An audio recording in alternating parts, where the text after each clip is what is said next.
100 రోజులు అమలు చేస్తామన్నారు 6 గ్యారెంటీస్. 100 రోజులు పోయింది, 200 రోజులు పోయింది, 300 రోజులు పోయింది, 400 రోజులు కావస్తుంది.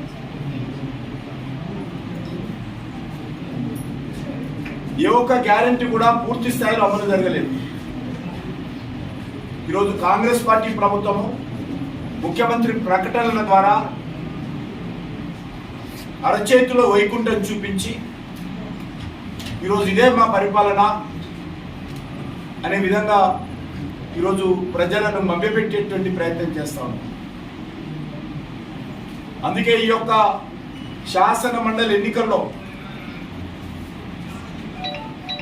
విద్యావంతులు, తెలంగాణ రాష్ట్ర అభివృద్ధి కోరుకునేటువంటి ఉద్యమకారులు, తెలంగాణ బాగుపడాలని కోరుకునేటువంటి మేధావులు, తెలంగాణ అన్ని రంగాలలో అభివృద్ధి జరగాలనేటువంటి ఉద్యోగస్తులు, తెలంగాణలో విద్యా వ్యవస్థ మెరుగుపడాలని కోరుకునేటువంటి ఉపాధ్యాయులు,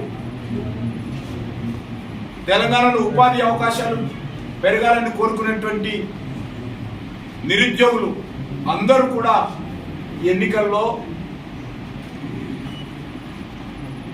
ఆలోచించి భారతీయ జనతా పార్టీని ఆదరించాలని మనవి చేస్తా ఉన్నాను. గత కొన్ని రోజులుగా శాసన మండలి యొక్క ప్రాధాన్యత తగ్గించేటువంటి ప్రయత్నం గతంలో బీఆర్ఎస్ ప్రభుత్వం కానీ కేసీఆర్ గారు వీరు వచ్చిన తర్వాత కూడా శాసన మండలి యొక్క ప్రాధాన్యత తగ్గింది.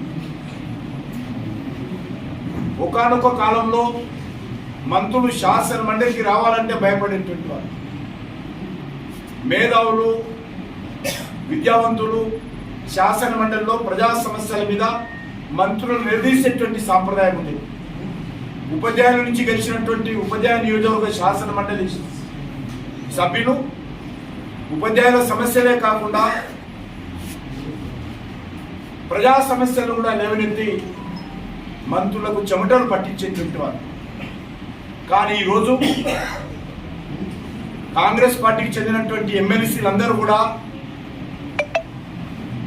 కట్టగట్టుకొని బీఆర్ఎస్లో చేరడంతో శాసనసభలో ప్రతిపక్ష గొంతు అనేది లేకుండా పోయింది.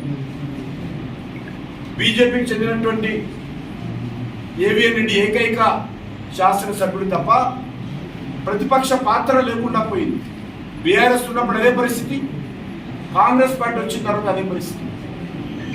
అందుకే ఈరోజు శాసన మండలిలో ప్రజా సమస్యలు లేవనెత్తడం కోసం, అది ఉపాధ్యాయుల సమస్యలు కానీ, అది నిరుద్యోగుల సమస్యలు కానీ, అది ఉద్యోగస్తుల సమస్యలు కానీ, అది ప్రజా సమస్యలు కానీ, తెలంగాణ అభివృద్ధి సమస్యలు కానీ, లేకపోతే కాంగ్రెస్ పార్టీ ప్రజలకు ఇచ్చినటువంటి అనేక రకాల గ్యారెంటీల విషయంలో కానీ శాసన మండలిలో ఈ ప్రభుత్వాన్ని నిలదీయాలంటే ఈరోజు తెలంగాణ సమాజం భారతీయ జనతా పార్టీని ఆదరించాలని నేను వాళ్ళందరినీ కోరుతా ఉన్నాను.